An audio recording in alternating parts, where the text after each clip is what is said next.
So I told myself when I started my business social media that I would not get political on it.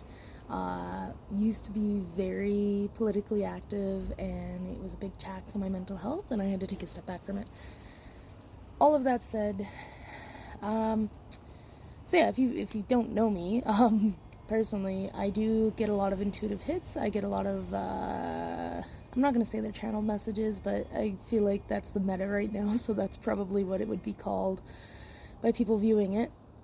And one of the things been getting a lot lately, and I'm going to have to lead up to that with some information. So if you're not aware of what cognitive warfare is, we're seeing it now, we're living it. And it comes from the CIA primarily, as well as some other secret agencies, and dates back to like World War II or just pre-World War II.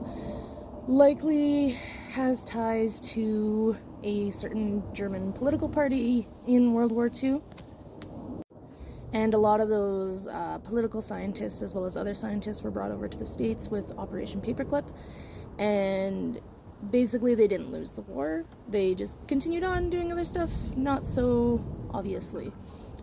And so what we're seeing right now is cognitive warfare. And you may be familiar with this, you may not be.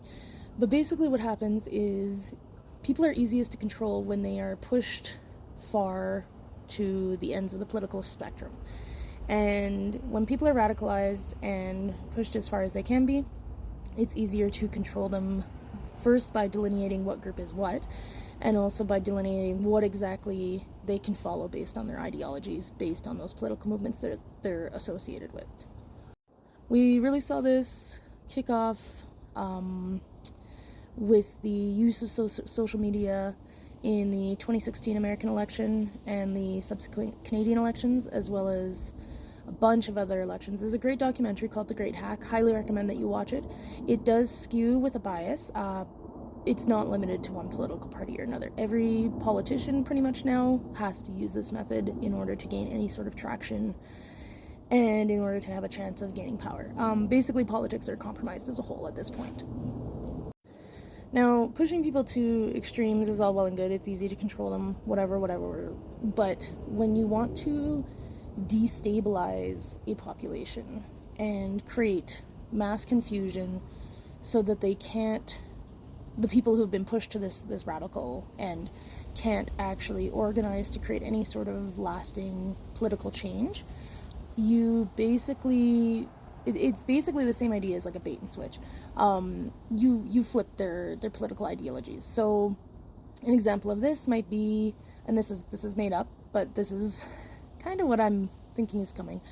For instance, taking like a super far right political party or political group and getting them to support extreme gun control based on a recent attempt on a certain politician's life.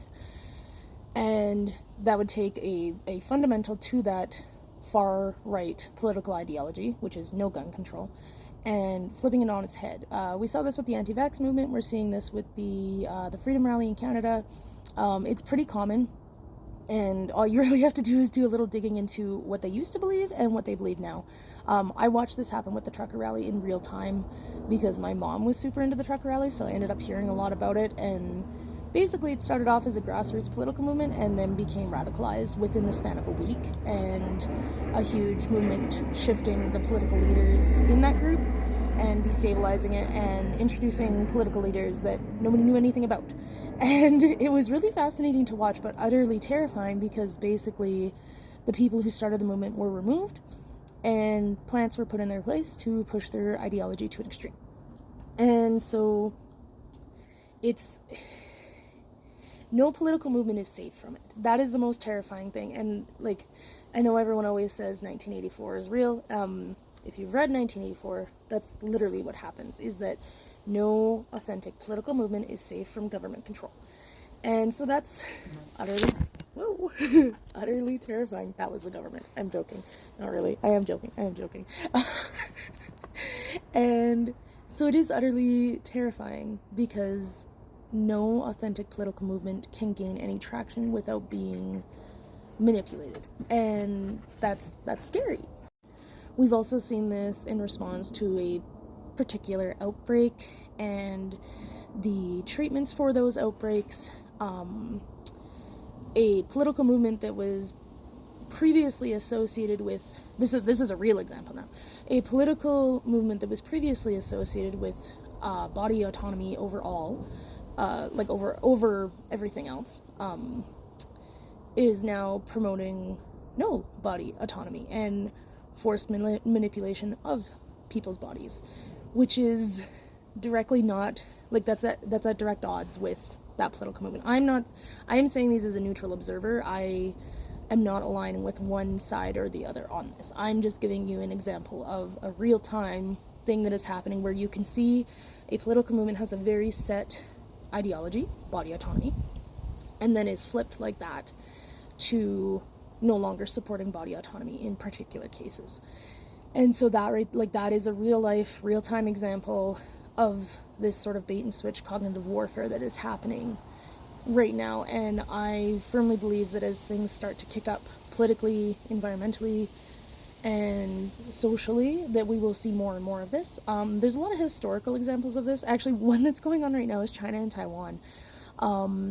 But probably the most accessible, like, historical example of this happening in real time, like, not in real time, but, like, that can be traced really well, is, like, what happened with the Black Panthers in the 60s, of how they were influenced and how certain people were driven to the extreme, whereas the Black Panther movement started off much more as, like, a support group and political movement, rather than, like, a violent response.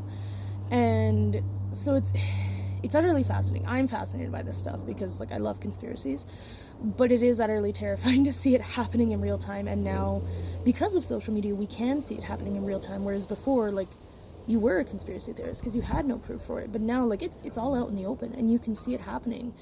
And I guess this is, if we're keeping in line with the channel message thing, this is sort of an encouragement to, I guess, take a step back from being so quick to label yourself in a line with a particular political ideology, because you never know when that choice of a label is suddenly a rope around your neck and you're being influenced to say or do or align with things that maybe you didn't necessarily believe in at the start, but because everyone in that group that you've now labeled yourself as is believing in that, you feel called to also believe in that, and people who you looked up to in that movement are believing in it, therefore there must be some validity to it.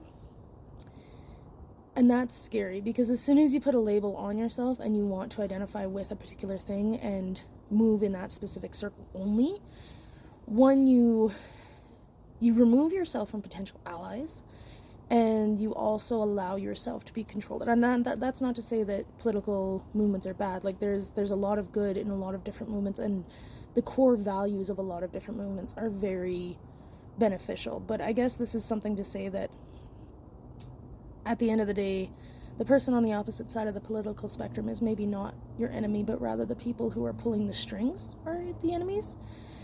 And obviously there's a lot of nuance in there. You can't just go ahead and align yourself with someone who hates your existence for the color of your skin or your gender or whatever. But I think there's a lot of room for the average person to come to more of an understanding with one another that the differences that we are allowing to divide us are not... Somebody being black is not a motive for them to do harm to others. It is a narrative that has been built, and vice versa. Someone who believes in the Christian God is not necessarily out to violently harm someone. And because you don't actually get to know any of these people from these other sides of the spectrum, you don't know that personally, and you don't have that experience, and you can't know whether or not you can rely on these people. And just speaking from personal experience, when I was heavily politically active, really what I saw was more fear than anything else, was fear of the unknown governing how someone acted towards another group of people, rather than acknowledging that maybe those people aren't actually out to hurt them, it's just you need to learn about them more. So we're at 30 seconds left on this video, and I guess just take that as you will.